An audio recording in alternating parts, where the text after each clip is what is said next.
this is Lynn. Lynn is one of the baddest hairstylists to ever set foot out of Augusta, Blue Ridge, Georgia. She's gonna be working here in the shop with us. Working here? Is what? As a stylist. I'll always be a friend, no matter what. Okay? Okay. Like that night up at the lighthouse when we kissed? But seriously, I actually have a way normal life for a teenage girl. I mean, I get up, I brush my teeth, and I pick out my school clothes. They do it over there. Fashion. Fashion. Turn left. Fashion. Turn left. All right, so when you talk to a lot of kids, they say, when I grow up, I want to be. But for you, you were already being that as a child. You were in front of the camera pretty early. Started because I wanted to be an actress. And I went to a modeling place so that I could, I don't know why we thought that would help, but it sort of did. It was like a way in. Then I moved to Los Angeles and started auditioning and doing commercials and movies and all TV shows, The Wonder Years and things like that. I was wondering if I could borrow your bio notes from yesterday? Sure. So you, busy Friday night? Maybe. Maybe not. All of a sudden, every little boy across the country was like, that's my girl. When did you realize that you had a lot of strangers who were in love with you? I was so young. It was all so weird at the time, and it would come very strange ways. I remember being with press people where I would be at a round table and someone from another country would be interviewing and he would say, "What's your bra size?" And I'd say, okay, I don't think that's really appropriate. And then they'd say, how does it feel to be the sexiest woman alive? And I'd be like, I'm literally a kid. Shut up. I don't know what's going on. This does not feel right. I heard he hit on you. He gave me his phone number and... Fred Savage. Man, 14. You're sitting there knocking boots in an Aerosmith video and Fred Savage is trying to get busy with you. I don't believe it. So, I think mostly I was just trying to be a kid and not pay attention to a lot of that stuff. Basically, they were clueless. Ew! Get off of me! Ugh, as if.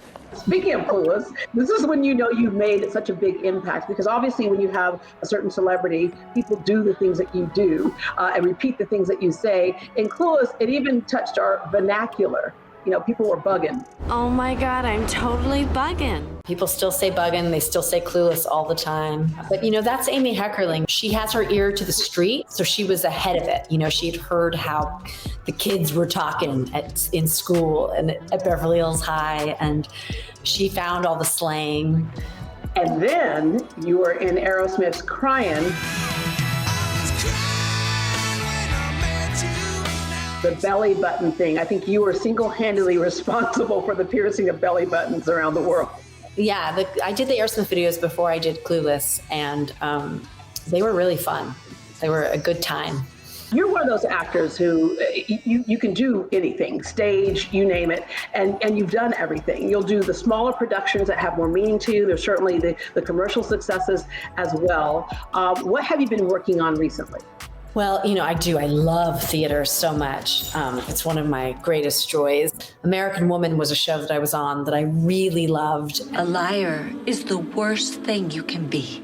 A stripper is also bad. And then I did Babysitter's Club. We're here. You are such a strong woman, Christy. And that was just really fun to be able to do with my son, and he loves it so much. And I did recently a film with Levon Kitt that's going to come out soon. It's called The Requiem, and he's such a talented filmmaker. And my dog, sorry. Well, speaking of your dogs and the things that you love, you are also a big animal rights activist. You love animals. In fact, you adopted one of your dogs, was it Samson, while you were filming Clueless? No, it was actually when I was shooting True Crime. Samson, he's not alive anymore. That was a long time ago. I heard on the walkie-talkie, there's a pit bull on set and we're going to send him to the pound. And I just thought, well, he's going to die. So they brought him into my trailer and he just kept putting his paw up on me. And I just, I fell in love with him. What was I supposed to do? Who is that behind you?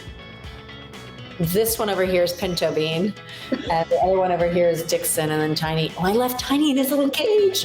Tiny was making too much noise and humping everybody, so he had to go into the little. Do they realize how dedicated you are to the cause, to the point where you actually did the nude ad for PETA? I did, because I never got naked in any of my films, but it was right to do it for that. It was right, and to use the kind thing to do, right? And speaking of kind, The Kind Life is your blog that talks about healthy, green, eco-friendly living. It's that thing that so many of us want to get back to, but we're kind of clueless on how to do that. And so that's what you share with us. Yes, I love having The Kind Life, my website, a place where I can talk about all things that are important and that I'm passionate about. Anything from the organic yummy sheets to the best burgers to, well, how do you protect yourself from viruses, and how do you boost your immune system, and how do you take care of yourself, and all of those kinds of things. So I have my website, and then on my Instagram and on my socials, I can share various things. And also your books, The Kind Diet, The Guide to Vegan Nutrition. If I followed that diet, I might do a nude ad for PETA as well and not scare anybody. But you also have The Kind Mama, and then My Kind Organics. Again, getting back to what's best for our bodies. I wrote The Kind Diet and The Kind Mama. I'm obviously extremely interested in being a health advocate for yourself, taking care of yourself, arming yourself with the foods that nourish you, that give you the most vitality, that make you feel your best, look your best, right? So that's what I was doing. And then when I was pregnant, I needed to take a prenatal. My midwife suggested I take one, and as sort of an insurance policy. And when I looked at what was out there, there was nothing on the market that was cleaner than the food I was eating. So that was really confusing to me. Why would I put something in my body that's less good for me than the food I'm eating? This was disturbing. So I went looking for a partner to create this perfect vitamin. And we make everything from these delicious vitamin C sprays to B12 sprays, delicious chewable D. If it was out there and it was clean, I wouldn't have started this business. I would just take it. I just wanted to have something good. So what makes us so different is we are the only certified organic, non-GMO verified, all food-based, no fillers, no binders. There's nothing chemical in it. It's just pure nutrition. The latest thing that we're really excited about are our apple cider vinegar gummies. All right, so when you said apple cider, okay, and that I'm excited about that too, because I understand some of the properties of apple cider that are good for you, right? But when you have apple cider, first of all, this smells, right? And then if you take it, you see what's happening to my face? Yeah, it's very tart, sour. You have gummies that make it much easier to take, and then you have some extra things in there. Taking it in gummies became quite popular recently, but the people who are making them with sugar, and they're not clean. They have gelatin. They are not food-based. They're just kind of apple cider vinegar with some junk in it. You know what I mean? So we wanted to make it this really healthy. I wanted to come out there and say, okay, this is something people want. Let's make it good for them. So our apple cider vinegar gummies are certified organic, non-GMO verified, all food-based, no fillers, no binders, completely clean nutrition. And we have it in 4 different, SKUs or varieties. You can have the original, you can have diet, you can have energy, and you can have probiotic. My friends who eat them say to me that who take them on a regular basis, they say they're like candy and they don't want to stop. Supplements is a multi-billion-dollar industry, but a lot of us have no idea what we're really buying. So you vetted it for us and made sure that what we think we're taking is what we're indeed getting. Yeah, I mean, most of us go to the store when you buy a vitamin, you think, oh, this is going to be good for me because my doctor told me to take it, or if someone said this was really good for me. But when you look at it, it's not organic, it's GMO. It's made with pure chemicals. Or it's got tons of sugar in it and it's got gelatin all over it. Like, I don't want those things in my body, especially for my son. It's so important. I love that we have kids gummies and the B12 spray and the vitamin C and the elderberry for when they're not feeling so hot. Those are really good, immune boosting, turmeric, all the things you can need. Yeah, basically let food be thy medicine, and you put all the good things about the food in these supplements. So Alicia, that was one of the things that was bugging me, no longer bugging me. Thank you very much for clarifying and making sure that we're